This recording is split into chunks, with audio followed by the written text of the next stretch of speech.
है वो एक सामान्य सरकारी कर्मी की नौकरी नहीं है। ये बिल्कुल मैं सभी टीचर्स को कहता हूं।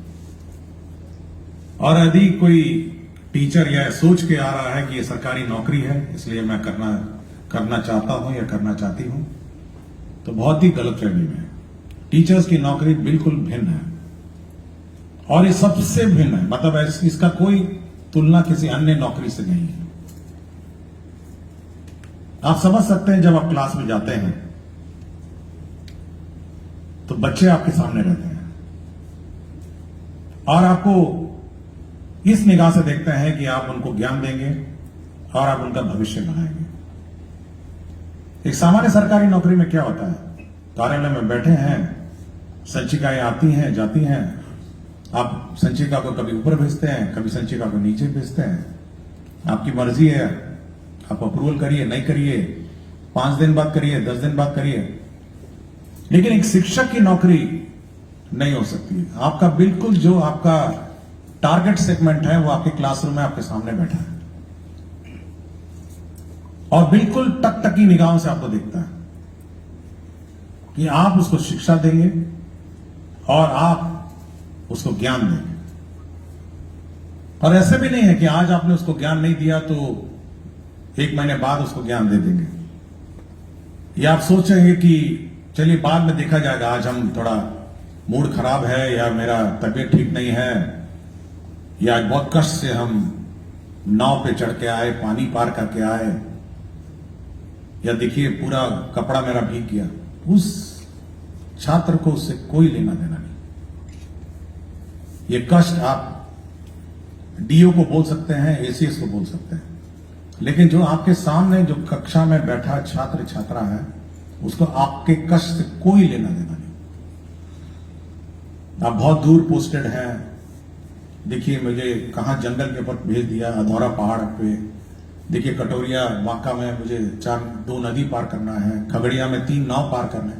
उस छात्र को कोई लेना देना नहीं है आपके कष्ट। उसको केवल शिक्षा चाहिए और वो शिक्षा ग्रहण करने आपके यहां आया है। उसके माता पिता का नजरिया देखिए, उनका माता पिता को भी आपके कष्ट से कोई लेना देना नहीं। वो आपके हवाले इस बच्चे को इसलिए भेजे हैं कि आप उसका भविष्य बनाएं, कि आप उसको पढ़ लिख कर एक ऐसा इंसान बनाएंगे जो कल समाज पर अपने पांव पर खड़ा हो। देखिए, दोनों बहुत ही इंपॉर्टेंट स्टेक होल्डर आपके हैं। एक शिक्षक, एक छात्र है और एक उसके माता पिता है। और यह आपका दायित्व है कि आप ये दोनों दायित्व पूरा करें। आपका कष्ट का दायित्व सरकार, department, DEO, BEO, DPM, DO, जो नाम दीजिए, डीपीओ स्थापना है, जो उसका काम है उसका पूरा करना। ये उसकी एफिशिएंसी पर निर्भर करता है कि वो कितना आपका कष्ट हरण करे। लेकिन जो टारगेट सेगमेंट है मेन, जो आपका छात्र है, वह आप पर निर्भर करता है कि आप उसको कैसे पढ़ाएं। और अगर आप इस ड्यूटी में चूक जाते हैं, मान लिया आप गए, सुबह गए, हाजिरी लगाया, बायोमेट्रिक, ये पता नहीं कौन एसीएस आया, हाजिरी लगवाता है रोज, हेडेक है बिल्कुल। कुछ लोगों को बोलते उसमें सुना है, रोज देखिए 6:30 बजे हाजिरी लग जाता है और चेक भी करता है, बताइए, वीडियो कॉल करके। तो और उसके बाद गए अपना बगल में दुकान में बैठ गए, क्योंकि बहुत सारे लोकल टीचर हैं, दुकान भी हो गई उनकी सामान्य रूप से। कुछ लोग का खेती भी हो गया, कुछ लोग खेत में अपना धान कटवाना जाते हैं, कुछ भूख के आते हैं, लेबर वेबर लगा के आएंगे, शाम को आएंगे, फिर हाजिरी लगा देंगे। तो अगर आपकी ये चूक हुई, मैं ये नहीं कह रहा कि ये जनरल परसेप्शन है मेरा, मैं एक 1% की बात करता हूं। ये 1% वाले हैं। मेरा अपना मानना है कि 99% टीचर्स बहुत डेडिकेटेड है। तो अगर आपकी चूक हुई तो आप समझ सकते हैं कि आपने कितना डैमेज किया। एक तो आपने उस छात्र का जीवन बर्बाद कर दिया, छात्र जब सच्ची में बर्बाद कर दिया। आपको उसको सिखाना था, आप नहीं सिखाया। वो क्लास 1 से क्लास 2 पहुंच जाएगा, फिर क्लास 3 पहुंच जाएगा, उसको चाहता ही नहीं, ना मैथ्स आता है, ना इंग्लिश आता है, ना कुछ आता है। सरकार ने आपको वेतन समय पे दे दिया, सरकार ने हाजिरी भी लगा दी, सब सरकार ने सब कुछ आपको दे दिया, लेकिन उस नन्ही सी जान की जिंदगी आपने बर्बाद कर दी। और बाद में जाके वो क्या बनेगा? वो जब 18, 19 साल, 20 साल होगा, सड़क पे बैठ जाएगा कि भाई हमको कुछ काम दे दीजिए, कुछ भी दे दीजिए, कुछ भी कर लेंगे। नहीं समझ में आ रहा है तो मुठरी बांधेगा, ट्रेन में पकड़ेगा, बैठेगा, कहीं बम्बई दिल्ली चला जाएगा, जिसको हम प्लान बोलते हैं। भाई कहीं नौकरी मिल जाए, बर्तन धो, कुछ भी करूंगा मैं। इसकी पूर्ण रूप से जवाबदेही किसकी है बताइए? मतलब किसकी जवाबदेही है कि वो प्लान किया, उसको नौकरी नहीं हुआ, वो समाज में खड़ा नहीं हुआ अपने का? क्या आप स्वास्थ्य विभाग को बोलेंगे? क्या आप पथ निर्माण विभाग को बोलेंगे? क्या आप बिजली विभाग को बोलेंगे? आप किस विभाग की जवाबदेही निर्धारित करेंगे इस घटनाक्रम में? ना सूरज घूम रहा था, मैं सोच रहा था कि आज क्या बात करना है उससे। इसकी पूर्ण रूप से जवाबदेही उस विद्यालय की है और उस शिक्षक की है। अगर वो चूकता है तो समाज में सब समस्याएं खड़ी हो जाएंगी। और ये अकेला विभाग है, मैं बता रहा हूं। कभी आपको लगता होगा कि शिक्षा विभाग क्या है, ये तो ऐसे ही था। इसकी इतनी जवाबदेही है कि दूसरे की जवाबदेही इतनी नहीं है। रोड आज नहीं बने, 6 महीने बाद बन जाएगा, ठेकेदार बना ही देता है, 1 साल बाद बना देता है। पुल है, 1 साल नहीं 2 साल में बन जाएगा। लेकिन क्या छात्र जो उस क्लास में है, अगर आज शिक्षा उसने ग्रहण, अच्छा उस गांव के अंदर है जहां पे चारों तरफ से पानी से घिरा हुआ है, उसकी क्या गलती है? उसकी क्या गलती है कि उस गांव में रहता है? अभी हाल ही में मुझे राघोपुर जाने का मिल रहा, अभी तो पुल बन गया है, वो जो 6 लेन फ्लाईओवर में हाल ही में परसों ही गया था, मैं देखा अंदर एक स्कूल था और मुझे पता चला कि इसी से नाव से जाता था। फिर मैंने देखा कि वो गंगा नदी है और गंगा नदी पार करके इसी स्कूल में लोग जाते थे। तो उस बच्चे की क्या गलती जो स्कूल में जाता है? उसकी भी अपनी जिंदगी है, उसका भी अपना कैरियर है, उसके भी अपने सपने हैं। लेकिन थोड़ा आपको कष्ट लेना पड़ेगा और थोड़ा ये डेडिकेशन आपको होना पड़ेगा कि देखिए ये बच्चा का कैरियर, इसकी जिंदगी मेरे हवाले, और कोई इसके लिए रिस्पॉन्सिबल नहीं है। मैं बिल्कुल बार बार कहता हूं, एक टीचर ही है जो उसकी जिंदगी बनाएगा। बिजली विभाग उसकी जिंदगी नहीं बनाएगा, या रोड डिपार्टमेंट उसका जिंदगी बनाएगा। कोई नहीं बना सकता ना भाई, कोई नहीं बनाएगा। ये दिमाग में बैठना चाहिए हमको कि भाई उसकी जिंदगी बनाने का कार्य शिक्षक का है। समाज में ऊंच नीच भेदभाव उसको मिटाने का काम किसका है? वो भी शिक्षक के बनते हैं। आप सोचते होंगे कि शिक्षक को कितना रिस्पॉन्सिबिलिटी है।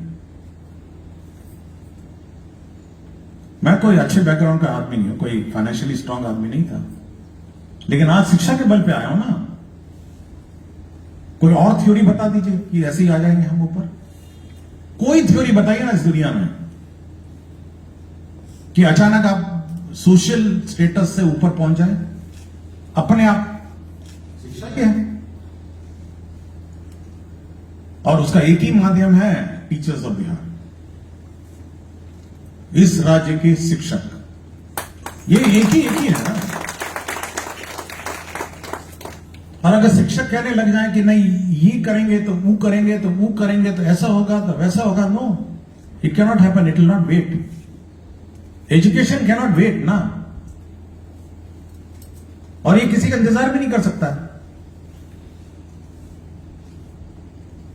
इसलिए मैं बार बार जब भी हर फोरम में आप देखिएगा, मैं एक ही लाइन बोलता हूं कि भाई इस बच्चे की जिंदगी आपके हाथ में, इसको संवारना है तो संवारेंगे। ये बर्बाद अगर आप कैजुअल लेंगे तो बर्बाद हो जाएगा।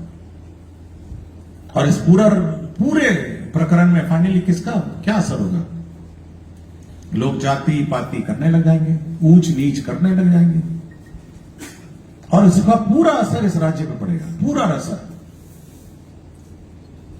बाकी राज्य क्यों ऐसे हैं? रोड तो सब जगह है, बिजली सब जगह है, एक शिक्षा ही है जो इसको सुधार सकता है। और एक शिक्षा ही है जो इस राज्य की को कायाकल्प कर सकता है। इसलिए जब भी आप चर्चा करें, आप अपनी रिस्पॉन्सिबिलिटी को समझते हुए चर्चा करें कि आपके कंधों पर कितनी बड़ी जवाबदेही है। ये आप सोच के चर्चा करें। मुझे पता है कि टीचर्स को कितना कष्ट है। मैं जहां जहां जाता हूं, बहुत दूर दराज में, जंगल पहाड़ में टीचर्स हैं, लेकिन उस बच्चे की सोचिए, उस बच्चे की सोचिए, उसके माता पिता की सोचिए। और जब ये सोचेंगे तो आपको अपना कष्ट कम लगेगा। आपको लगेगा नहीं, कुछ दिन मैं अपना कष्ट झेल के मैं इसको बच्चे की जिंदगी बना सकता हूं।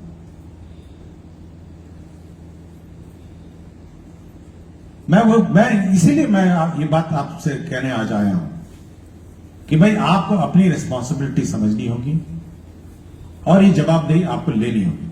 हम लोग हैं, बिहार सरकार डिपार्टमेंट है, हम लोग हैं। हम लोग जहां तक पॉसिबल है आपका कष्ट दूर करेंगे, आपका सहयोग करेंगे, लेकिन उसकी भी सीमाएं हैं। अचानक कोई कहेगा कि नहीं, हम तो कैमूर के पहाड़ पे हम जाएंगे ही नहीं, तब सोच सकते हैं कि क्या होगा। कैमूर के पहाड़ पे किसी को तो जाना ही होगा, उस पहाड़ पे पढ़ाने के लिए किसी को तो जाना ही पड़ेगा ना। पलामू बॉर्डर पे विद्यालय में वो भी शिक्षक ही होगा और शिक्षक ही पढ़ाएगा ना। वो तो हम नहीं जाके पढ़ा सकते हैं। इसलिए मैं ये कह रहा हूं कि आप लोग, आज बात तो है एनईपी पे, लेकिन अपनी रिस्पॉन्सिबिलिटी, अपनी जवाबदेही और इस समाज में जो आपकी सबसे महत्वपूर्ण भागीदारी है, उसके बारे में अपने मन में सोचिए। लोग चर्चा नहीं करेंगे, हो सकता है, लेकिन इसको आत्मसात करना पड़ेगा। ये अपने दिमाग, मन में इसको बिठाना पड़ेगा। और जब आप अगली बार स्कूल में जाएंगे, आप उस शिक्षक, आप उस छात्र छात्रा को इस नजरिए से देखिए, उस माता पिता को इस नजर से देखिए। और मैं कह रहा हूं कि कोई नहीं चाहता है कि शिक्षा व्यवस्था खराब हो, कोई नहीं चाहता। ना डिपार्टमेंट चाहता है, ना आप चाहते हैं, ना माता पिता चाहते हैं, ना छात्र चाहते, कोई नहीं चाहता। सब चाहते हैं कि ये सुधरे, और ये मेरे से नहीं सुधरेगा, ये आप लोगों से सुधरेगा और ये टीचर से सुधरेगा। एसीएस कुछ भी बोलते रहे, लेकिन जब तक हमारे टीचर्स, इस राज्य के टीचर्स ये मन में नहीं बैठाएंगे कि हमको इस व्यवस्था को सुधारना है, इस बच्चे का जिंदगी सुधारना है, इस बच्चे का कैरियर बनाना है, इस दुनिया की कोई ताकत नहीं है जो ये व्यवस्था में परिवर्तन ला सके। इसलिए मैं कह रहा हूं कि आप इस रिस्पॉन्सिबिलिटी को बखूबी निभाएं। और टीचर्स ऑफ बिहार, मैंने बहुत इनकी वेबसाइट पर रात को मुझे देखने का मौका मिला, बहुत सारे